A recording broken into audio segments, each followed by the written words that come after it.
నమస్తే, welcome to V3 news. లక్ష్యం సమాజహితం. నేను లిరిషా. ముందుగా headlines. Iran supreme leader Khamenei మృతితో పౌరుల సంబరాలు. యుద్ధ వాతావరణాన్ని లెక్క చేయకుండా రోడ్డుపైకి వచ్చి డ్యాన్స్. వేట్లపాలెం బాణసంచా ప్రమాద మృతదేహాలకు పోస్ట్ మార్టం. మృతుల కుటుంబాలకు ఎక్స్గ్రేషియా అందించనున్న పవన్ కళ్యాణ్, వంగలపూడి అనిత. ఎండలకు చెక్. భక్తుల కోసం ఉచిత మజ్జిగ పంపిణీ ప్రారంభం. శ్రీ సీతారామచంద్ర స్వామి ఆలయం యాజమాన్యం వేసవి కాలంలో ప్రత్యేక ఏర్పాట్లు. ఖమ్మం వెలుగుమట్లలో ఉద్రిక్తత. బాధితులపై పోలీసులు లాఠీ చార్జ్. ఇక వివరాల్లోకి వెళితే, Iran supreme leader Khamenei Israel, America దాడుల్లో చనిపోయారంటూ రిపోర్టు వచ్చిన నేపథ్యంలో ఆ దేశ పౌరులు సంబరాలు జరుపుకున్నారు. యుద్ధ వాతావరణాన్ని లెక్క చేయకుండా రోడ్లపైకి వచ్చి డాన్స్ చేస్తూ సెలబ్రేట్ చేసుకున్నారు.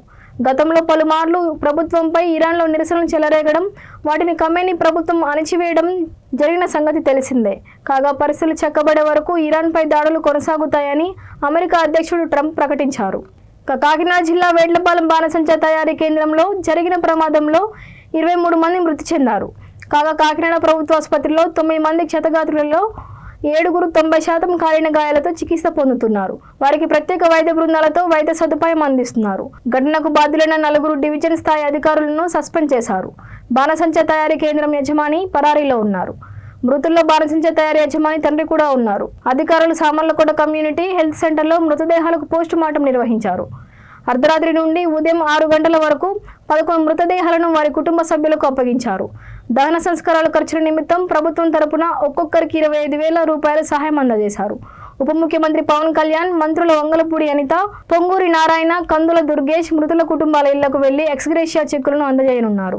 వేసవికాలం ప్రారంభమవుతున్న నేపథ్యంలో భక్తుల ఆరోగ్యం, సౌకర్యం దృష్ట్యా భద్రాచలం శ్రీ సీతారామచంద్ర స్వామి ఆలయం యాజమాన్యం ప్రత్యేక చర్యలు చేపట్టింది. స్వామివారి దర్శనార్థం దేశ నలుమూలల నుంచి తరలి వస్తున్న భక్తులు ఎండల తీవ్రతతో ఇబ్బంది పడకుండా ఉండేందుకు ఉచిత మజ్జిగ పంపిణీ కార్యక్రమాన్ని ఆలయ ఈవో దామోదర్రావు శుభారంభం చేశారు.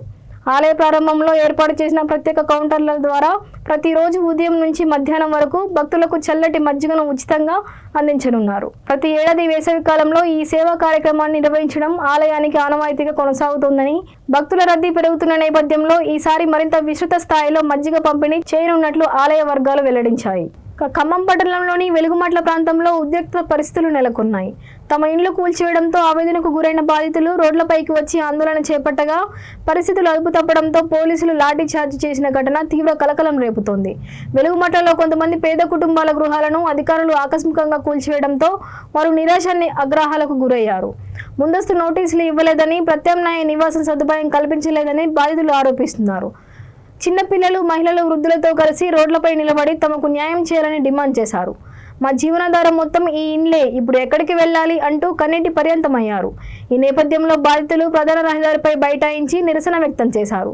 ట్రాఫిక్ అంతరాయం కలగడంతో పోలీసులు ఘటనా స్థలానికి చేరుకుని వారిని చెదరగొట్టే ప్రయత్నం చేశారు.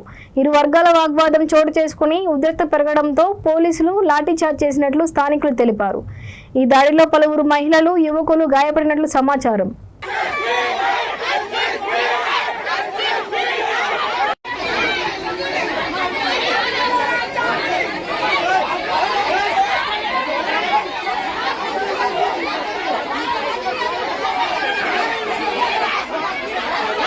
హైదరాబాద్ కాంగ్రెస్ సీనియర్ నాయకుడు వి హనుమంతరావు రాజ్యసభ సభ్యత్వం కల్పించాలని కోరుతూ హైదరాబాద్ అంబర్పేట మహంకాళి దేవాలయంలో ప్రత్యేక హోమం, పూజలు నిర్వహించారు. బాగ్ అంబర్పేట డివిజన్ కాంగ్రెస్ అధ్యక్షుడు గడ్డం శ్రీధర్ గౌడ్ ఆధ్వర్యంలో జరిగిన ఈ కార్యక్రమానికి పలువురు నాయకులు, కార్యకర్తలు హాజరయ్యారు. ఈ సందర్భంగా జీహెచ్ఎంసీ మాజీ ఫ్లోర్ లీడర్ దిడ్డి రాంబాబు మాట్లాడుతూ బడుగు బలహీన వర్గాల కోసం నిరంతరం పోరాటం చేసిన నాయకుడు వి హనుమంతరావు అని పేర్కొన్నారు. పార్టీకి దశాబ్దాలుగా అంకిత భావంతో సేవలందించిన ఆయనకు రాజ్యసభ సభ్యత్వం ఇవ్వడం సముచితమని అన్నారు. సామాజిక న్యాయం, బీసీల హక్కుల కోసం వి హనుమంతరావు ఎప్పటికప్పుడు గళమెత్తారని, అలాంటి నాయకుడికి రాజ్యసభ ఇవ్వడం ద్వారా కాంగ్రెస్ పార్టీకి మరింత బలం చేకూరుతుందని మాజీ కార్పొరేటర్ నారాయణ స్వామి పేర్కొన్నారు. ఎన్నో ఏళ్లుగా ఉన్న బోడుపల్ సర్కిల్ 11వ డివిజన్ పరిధిలోని సూరజ్ నగర్ ప్రజలు ప్రధాన డిమాండ్ నేడు నెరవేరింది. చిగురు రేణుక రవికుమార్ ముదిరాజ్ ఆధ్వర్యంలో సూరజ్ నగర్ నుండి సికింద్రాబాద్ వరకు కొత్త బస్ సర్వీస్ను ఉప్పల్ డిపో మేనేజర్ సహకారంతో ఘనంగా ప్రారంభించారు. ప్రతిరోజు సూరజ్ నగర్ నుంచి సికింద్రాబాద్కు వెళ్లే ఉద్యోగులు, విద్యార్థులు, చిన్న వ్యాపారులు, మహిళలు ఇబ్బందులకు ఎదుర్కొంటున్నారు.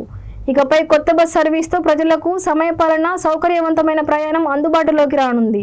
చిగురు రేణుక రవికుమార్ ముదిరాజ్ మాట్లాడుతూ, ఎన్నో ఏళ్లుగా ఉన్న సూరజ్ నగర ప్రజలు బస్సు డిమాండ్ను నెరవేర్చడం నాకు గర్వంగా ఉందని అన్నారు. ఇవి బులెటిన్ అప్డేట్స్. చూస్తూనే ఉండండి V3 న్యూస్.